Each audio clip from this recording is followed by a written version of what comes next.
Welcome to Tenor Tech, where I solve the problems you didn't even know you had.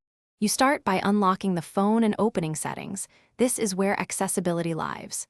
Tap the gear icon and make sure you know your One UI version because labels can shift. Once in settings, you may need to enter a passcode or confirm with a fingerprint.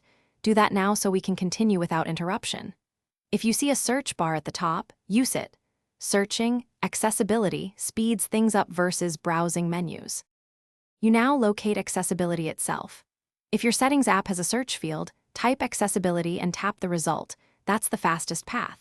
If not, scroll to either accessibility or, on some models, general management then accessibility. Both routes lead to the same controls.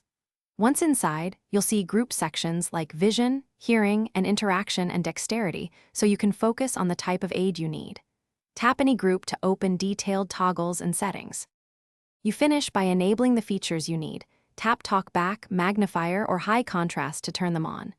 Make sure to set the accessibility shortcut for quick activation later. It's under accessibility settings.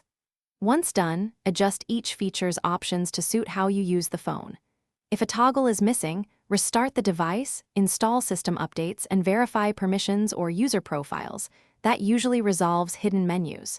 If problems persist, try resetting settings or contacting Samsung support. Thanks for watching. Subscribe to keep your life in tune.